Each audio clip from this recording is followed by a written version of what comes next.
코너 제목은 없지만 항상 가장 많은 문자가 오는 코너입니다. 정의당 노회찬 원내대표 나오셨습니다. 안녕하십니까. 안녕하세요. 네. 제가 없는 기간 동안 제 머리가 크다고. 그렇게 얘기한 바는 없고. 아닙니까? 용모가 많이 개선됐다고. 용모가 많이 개선됐다. 근데 그 얘기를 스스로 얘기하는 건 자격지심이라고 얘기하죠.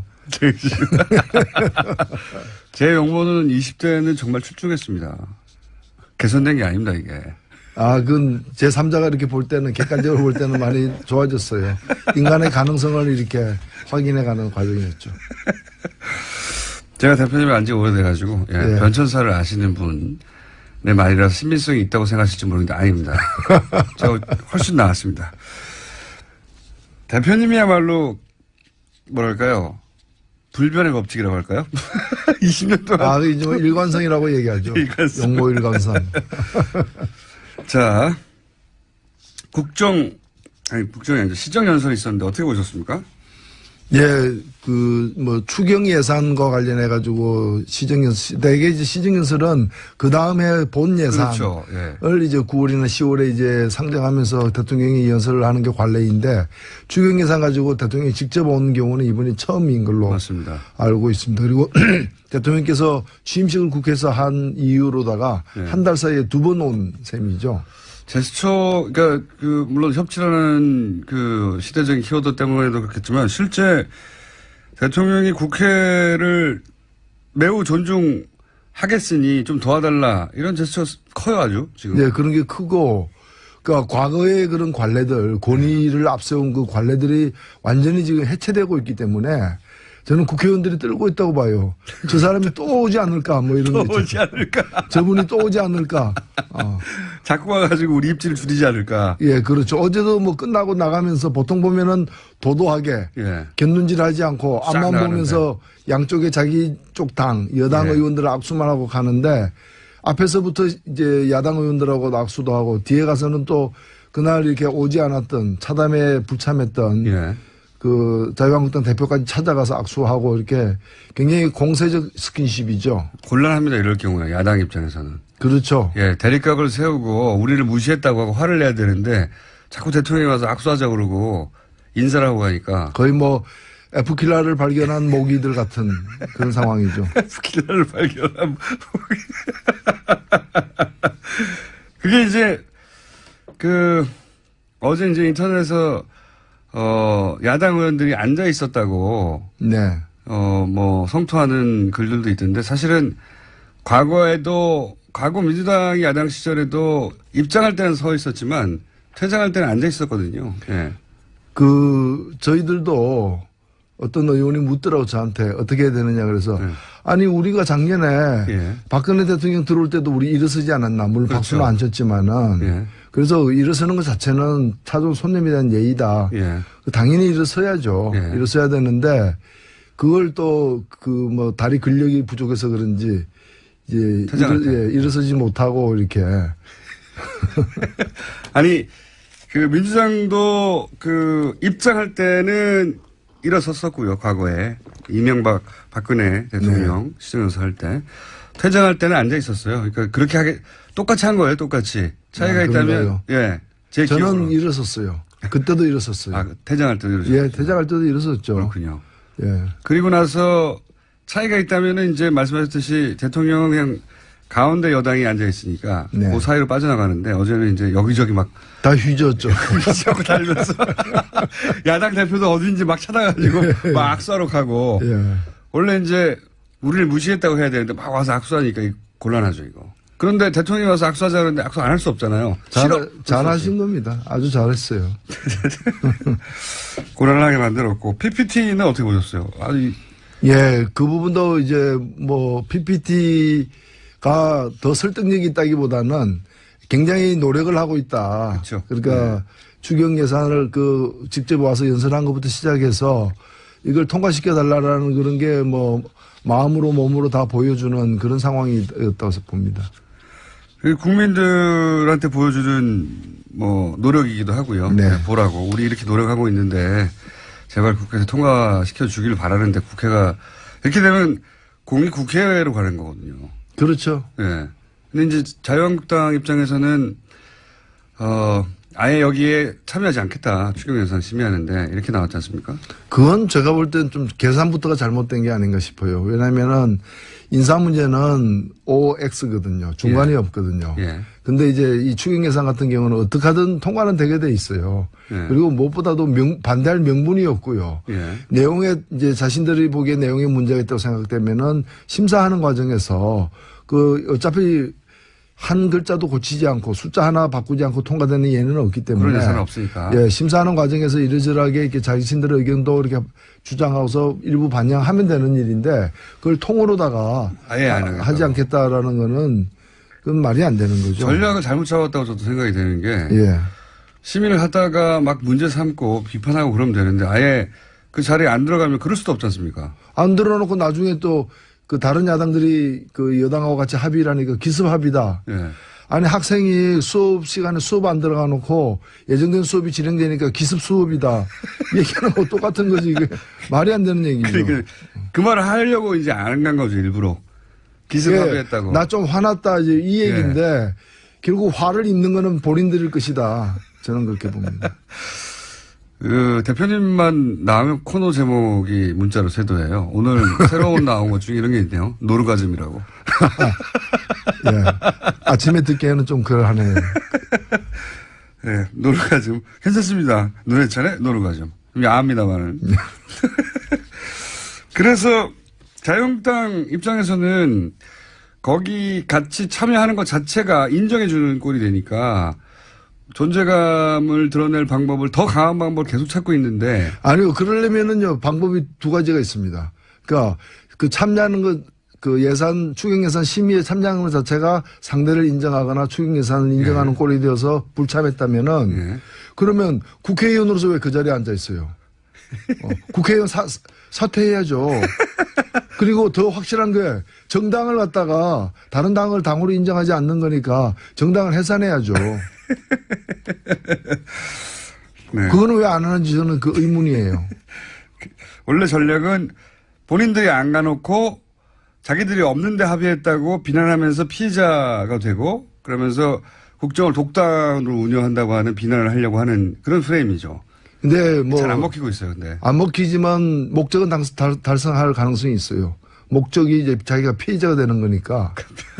확실한 예, 피해자로. 피해자 코스프레만 해야 되는데 진짜 피해자가 될 것이다. 그렇죠. 예. 그 이제 정확하게 얘기하면 스스로가 피해를 입혔기 때문에 자해자라 그러는 거죠.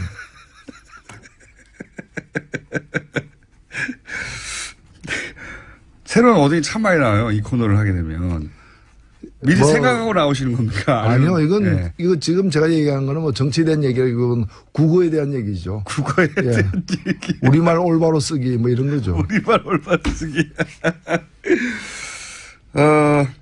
이제 이 추경을 그렇게 하는 이유 중에 하나는, 인사청문회하고 연계해가지고, 그러니까 최소한 본인들이 문제 삼은 한 사람, 여기서는 아마도 가장 약한 골이라고 생각하는 강경화 후보 정도는 대통령이 포기한다고 말을 해야 우리가 들어갈 수 있다. 우리 힘을 인정해라. 이런 거잖아요. 근데 계산을 제가 잘못했다고 보는 건 뭔가 하면 아마도 자유한국당의 지금 태도는 정부가 추경이 급하니까 추경을 그 통과시키기 위해서도 장관 하나는 그렇죠. 떨어뜨리려고 하는 야당의 요구를 받아들일 것이다고 생각해서 추경도 대단히 이제 뭐 그 깐깐하게 이게 지금 대들고 있는 것 같은데 사실은 이게 두 개가 연관이 잘 안 되거든요. 그리고 어떠한 이유로라도 추경을 갖다가 지금 사실 돈이 세금 수입이 많아져 가지고 한 10조 정도가 더 거쳤어요. 그 세금을 더 걷었다는 게 아니라 거쳐진 세금을 여기다 쓰겠다는 거잖아요. 그렇죠. 그러니까 예산에 반영 안 된 어디다 쓸 것인지 항목이 정해지지 않은 가외돈이 한 10조 정도 된다 그래요. 그 돈을 좋은 데 쓰겠다는 건데 그걸 반대하는 거는 어떤 국민들도 용납하기 힘들거든요. 그래서 그 인사 문제 가지고 추경을 반대하는 것 자체가 성립이 안 되는 공식이에요. 인사는 인사대로 가는 거고 추경은 추경대로 가는 요 맥락을 일단 청와대는 잘 파악한 것 같아요. 그래서 어제도 보면 인사 문제에 대해서 아무 얘기도 안 꺼내고 시정연설만 했거든요. 그러니까 그렇죠. 언론들도 잘못 짚었어요. 언론들도 이걸 갖다 연계하는 걸 갖다가 습관적으로 이렇게 이 공식을 갖다가 타당하지 않는 공식을 습관적으로 이렇게 받아들여가지고 대통령이 와서 읍소할 것이다. 네. 추경 예산을 위해서 인사 문제에 대해서도 이제 읍소할 것이다 얘기했는데 결국에는 추경은 추경대로 간 거예요. 그러니까 일종의 대도모문이죠. 이게 정당하고 명분이 있으니까 이대로 우리 밀고 갈 것이다. 그 인사 문제가 그건 시간 좀 걸릴 것 같다. 오히려 그렇게 얘기를 해버린 거야. 네, 거꾸로. 거꾸로. 그러면 인사 문제에서 시간은 누구 편인가? 제가 볼 땐 정부 편이에요. 맞습니다. 예. 시간은 가면 갈수록 이건 계속 반대하기 힘들고 그리고 장관 같은 경우에는 안 해도 밀어붙이면 되는 일이잖아요. 그렇죠. 임명해버리면 되니까요. 네. 그때는 이미 정부 조직법이라가 추경은 다 통과된 상태일 테니까. 목적 한반을 달성할 수가 없을 것이다. 그렇죠. 계산을 잘못하고 있는 거죠. 계산을 잘못한 근본적인 이유가 사실은 지금 정부 지지율이 너무 높고 그리고 이제 뭐 제1야당이라고 하지만은 제1야당의 존재감을 보여줄 만한 사안이 없지 않습니까 지금. 그러다 보니까 잘 걸렸다 하고 지금 올인하고 있는데 이게. 지금 흔한 일반 대중적인 표현으로 하면 제정신이 아닌 거죠. 그러니까 지금 늪에 빠져 있는데 늪에 빠졌는지 물에 빠졌는지를 지금 모르고 있는 거예요. 지푸라기로도 잡아야 되는데 오히려 몸부림을 치니까 더 깊이 빠지는 거죠. 아, 참네. 어떤 사안이든 이렇게 도마에 올라오면 착착착착 요리가 돼가지고 순서대로 재처리가 되고 있습니다. 김상조 공정거래위원장 후보자, 강경화 외교부 장관 후보자. 김상조 후보자는 지정한 날짜를 지났기 때문에 이제 20일 내에 임명하면 되는 거고요. 그죠? 네. 강경화 후보도 이틀 남았는데 뭐 지금 정부의 태도로 보자면 이 두 후보가 큰 문제가 없으니 임명하겠다는 거 아니겠습니까? 그렇죠. 네. 김희수 이제 헌재 소장 후보자는 표결을 해야 되는데 거꾸로 불똥이 이 헌재 소장 후보자한테 가서 이분이 통과 못할 확률이 있지 않습니까? 표결로 가면? 지금 표결 대상자는 한 명밖에 없죠. 현재로서는. 네. 김희수 이 헌재 소장 내정자는 네. 이제 국회 표결을 거쳐야만 되기 때문에. 그러니까요. 근데 지금 김희수 헌재 소장에 대해서는 자유한국당 입장에서도 강경화 후보보다는 덜 반대하고 있는 상황인데 그렇죠. 강경화 후보에 대한 자신들의 어떤 낙마 요구가 낙마시키는 요구가 안 들어진다고 해서 이걸 갖다가 또 김희수 헌재 소장을 갖다가 부결시키는 것은 그건 자기들이 앞뒤가 좀 안 맞는 거죠. 그렇긴 한데 예. 지금으로 봐서는 국민의당도 그렇고 국민의당은 언론 보도에 따르면 현재 강경화를 떨어뜨리지 않으면 김희수를 떨어뜨리겠다. 이런 식인데. 근데 그 논리가 국민들 눈에는 그런 애가 자기 부모한테 청바지 안 사주면 나 자해하겠다. 청바지 안 사준 데 대한 불만이 있을지. 청바지 안 사주면 벗고 다니겠다 이런 정도죠. 예? 그냥 칼로다가 뭐 이렇게 배를 찌른다거나 지금 이러고는 위협을 하고 있는 상황. 인 거죠. 김인수 헌재 소장 어쨌든 표결까지 가야 되는데 그러면 김인수 헌재 소장도 표결에서는 통과될 거라고 보십니까? 일단은 국회가 21일까지 예. 오늘부터 13일부터 21일까지 휴회 결정을 어저께 내렸어요. 예. 그래서 21일까지는 국회 본회의가 안 열리고 22일 날 아마 열리게 될 이것도 이제 합의가 돼야 되겠지만 예. 빠르면 22일 날 열리게 되고 늦어도 26일 날 본회의가 또 예정돼 있어요. 예. 두 날 중에 하루에 김수 재판관 이제 이 동의안이 예. 상정이 돼야 되고 상정이 안 되면은 이제 계속 연기되거나 예. 장기적으로 이제 장기전에 들어가는 거죠. 예. 과거에도 그런 일이 있었으니까요. 그렇죠. 아니면은 의장이 직권 상정을 하거나 예. 그런 어떤 새로운 국면에 이제 봉착하는 건데 시간이 갈수록 김희수 헌재 소장을 갖다가 인준투표를 갖다 하려는 또는 무산시키려는 자유한국당의 전술은 굉장히 궁지에 몰릴 수밖에 없어요. 왜냐하면 다른 정당들도 거기 동의해주기 힘들거든요. 그래서 그렇기 때문에 그 카드는 저는 성사되지는 않을 거예요. 그러니까 김희수 헌재 소장을 갖다가 다른 이유로 여러 다른 이유를 들어서 낙마시키는 것은 불가능하다. 대단히 어렵다고 보신다. 네. 그래서 지금 자유한국당 내지는 국민당까지 이 구사하고 있는 전략이 성공하기 어렵다. 인사를 가지고. 그렇죠. 예. 그렇게 보시는 거고. 실제로 강경화 후보, 물론 여론. 그리고 이제 그 자유한국당이 그쯤 가면은 6월 말 7월 초 되면은 이제 홍준표 대 X의 그 싸움. 예. 그 이제 그게 당대표 선출 국면으로 들어가기 때문에 바깥에 이런 일에 지금도 그렇지만 더 정상적으로 대응하기 힘든 거죠. 그러니까 거의 뭐 자포자기 길로 가고 있지 않나 이렇게 보여집니다. 자포자기 길로 가고 있지 않나. 절차적으로 보자면 강경화 후보나 김상조 후보 같은 경우에는 채택이 안 되면 이제 대통령이 채택해 달라고 날을 하나 지정해서 다시 지정하잖아요. 그죠? 네. 그리고 나서 그것까지 안 되면 20일 이내에 할 수 있는 거죠. 임명을 그냥. 네. 예. 근데 그런 절차를 따져보면 6월 말에 한미 정상회담까지는 외교부 장관이 아니라 후보 자격으로 가야 되는 겁니까? 어떻게 되는 겁니까? 이럴 경우에? 예, 그때까지는 이제 윤명세 장관이 예. 외교부 장관이기 때문에 예. 그 직을 갖다가 특별하지 사임해가지고 예. 뭐 차관이 대리하지 않는 한 그 구정권의 그 마지막 장관 윤명세 장관과 함께 계속 가게 되는 거죠. 한미 정상회담은 그럴 경우에는 예. 그리고 뭐 아니라, 이왕이면은 새 정권의 그 첫 미국 순방이기 때문에 새 외교 수장이 함께 가는 게 훨씬 바람직하지만 그렇죠. 뭐 그것 때문에 일부러 사람을 바꾸거나 할 문제는 아니고 그것도 불가능하죠. 이제 뭐 다른 사람으로 할 이유도 없지만 다른 사람 하더라도 그 날짜를 못 맞추는 것이기 때문에 못 맞추니까. 못 맞추기 때문에 그거는 그대로 이제 그 좀 진행을 해야 되지 않나 싶습니다. 그러니까 강경화 후보자가 지금으로서는 첫 번째 한미 정상회담에 외교부 장관으로 동석하기는 어렵게 됐다. 절차. 아니요. 그건 더 봐야 돼. 아직은 날짜가 있으니까요. 네. 하지만 여기서 야당이라 하면 자유한국당이나 국민의당, 정의당은 이제 강경화 후보에 대해서는 인준해야 된다는 입장으로 알고 있는데 나머지 두 당이 극적인 어떤 합의를 해줄 가능성이 있을까요? 근데 어차피 지금으로서는 이 장관 국무위원은 국회 동의가 이제 그 필수 요건은 아니지 않습니까? 그렇죠.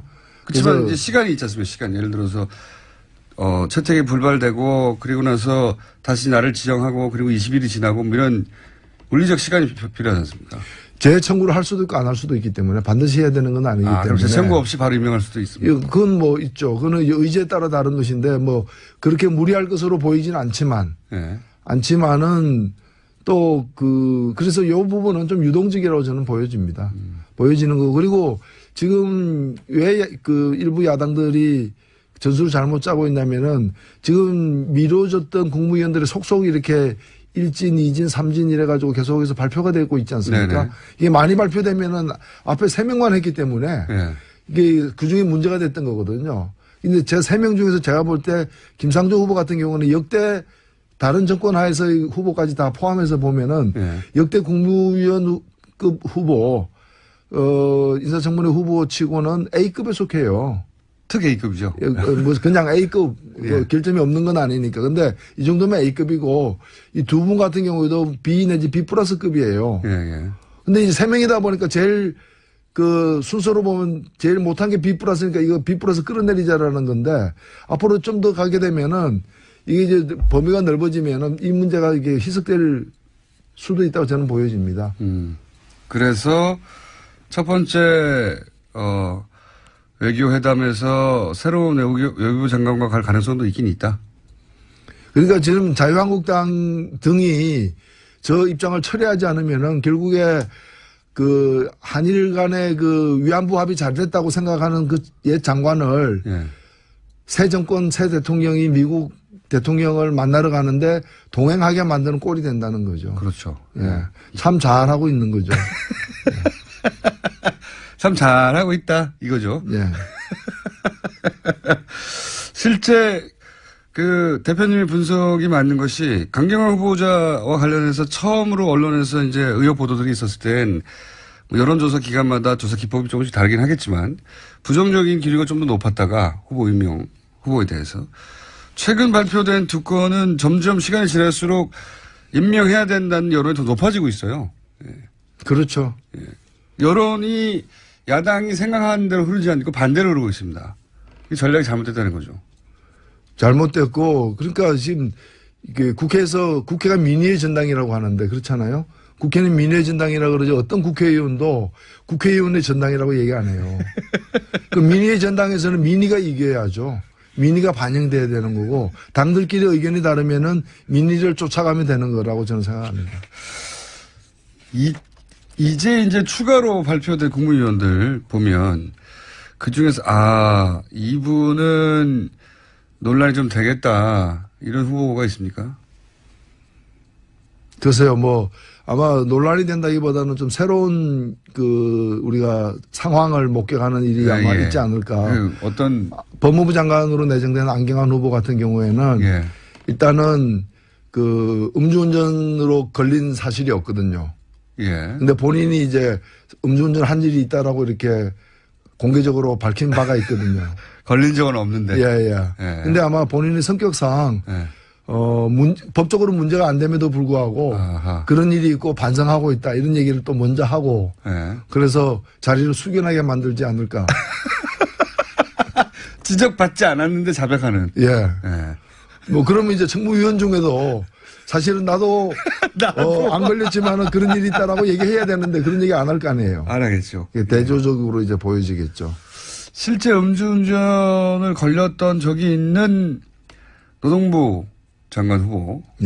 그 경우에는 어떻게 진행이 될까요? 글쎄요, 지금 이제는 그거 하나가 이제 미리 나온 부분인데 다른 사안들이 어떻게 검열이 될지는 더 좀 두고 봐야 되기 때문에 그런 걸 좀 종합적으로 봐야 될 것 같아요. 다른 후보 중에 눈에 띄는 분 없습니까, 혹시? 이 후보는 아주 좋다거나 아니면 이 후보는 이제 청문회에서 공격을 받겠다거나 보시기에. 오랜 구력으로 가능하게. 아마도 이제 일부 야당들이 표적으로 삼는 직책들이 있어요. 예를 들면은 이제 노동부 장관이라거나. 그렇죠. 또는 법무부 장관이라거나 공정거래위원장이 그랬듯이 그런데 이제 노동부 장관은 어떤 정치 성향상으로는 양쪽을 다 망라하는 그런 부분이에요. 좀 중도적이라고나 할까. 그래서 노선상에서는 큰 문제는 안 될 거고 아마 다른 분이었으면 노선이 집중적으로 문제가 됐을 거예요. 노조 출신이었다든가.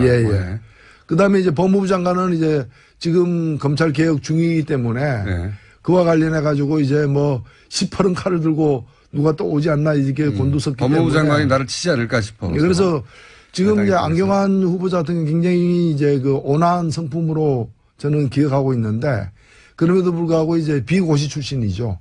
마치 강경화 후보가 외무고시 출신이듯이 이런 데 대한 어떤 좀 이제 기득권층의 어떤 본능적 거부감. 기득권 수호의 청에 이제 이런 부분들이 좀 발현될 가능성도 있지 않나 싶습니다. 근데 이제 이 국회의원 출신들의 인사청문회는 청문회 때 시비를 걸더라도 결국은 다 통과되잖아요. 이때까지. 불패 법칙이라고 하는데 모든 법칙은 깨지를 전까지의 법칙이니까 두고는 봐야죠. 그런데 지금 지명된 분들 자체가 워낙에 평소에 원만한 것으로 이렇게 좀 정평이 있던 분들이기 때문에 무리가 빚어질 가능성은 적다고 봅니다. 도종환 후보에 대해서 논란인 건 어떻게 보십니까? 유사 역사라느니. 그 부분은 아마 후보가 아무래도 그걸 다루고 있는 부서의 어떤 수장으로 지금 내정됐기 때문에 그 부분에 관해서는 좀 명확하게 본인의 입장을 좀 밝힐 필요가 있다고 봅니다. 자, 마지막 질문이에요. 정의당도 차기 당대표. 모든 정당이 그렇습니다만 이제 곧 바른정당도 들어가고. 정의당이 차기 당대표 선거 들어가는데 나가십니까, 혹시? 저는 제가 원내대표 맡은 게 그거 안 나간다는 선언이었던 거죠. 그렇습니까? 이제 정의당도 좀 새로운 인재들을 적극적으로 키워내는 저희들의 어떤 그런 의지는 과거도 쭉 있었습니다만. 심상정, 노회찬 이외의 인물이 이제 등장하는 거잖아요, 드디어. 사실 저희들 인물 많습니다. 많은데 제가 부탁드리고 싶은 게 당에서 저 같은 사람이 그런 인물들을 키워내는 것도 중요하지만 더 중요한 건 뭔가 하면은 유권자들이 총선에서 선택을 해줘야 돼요. 사실 그런 게 없이 그냥 당에서는 키우려고 그러는데 선거 나가서는 떨어지면은 이게 크다 마는 게 되는 거거든요. 지금까지는 그래서 솔직히 정의당에서 심상정 노회찬 외에 지역구 나가서 당선될 만한 인물이 그렇게 많지 않았지 않습니까? 당선될 만했는데 안 된 거죠. 뭐. 그래서 좀 키워주십사 말씀드리고 또 네. 저희가 지금 여론조사상으로는 저희 앞에 당이 야당 중에는 하나밖에 없어요. 자유한국당.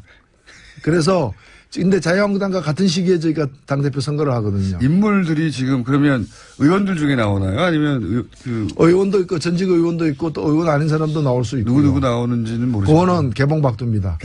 제가 다음 주면은 말씀드리겠습니다. 다음 주에. 예. 재밌을 것 같습니다. 네. 어쨌든 여기에 이제 두 분, 상징하는 두 분은 안 나오시는 거죠? 야당 중에 야만적이지 않은 야당.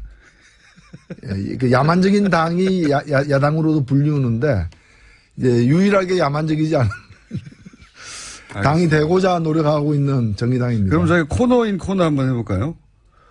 대표님이 저랑 같이 진행을 하면서 예.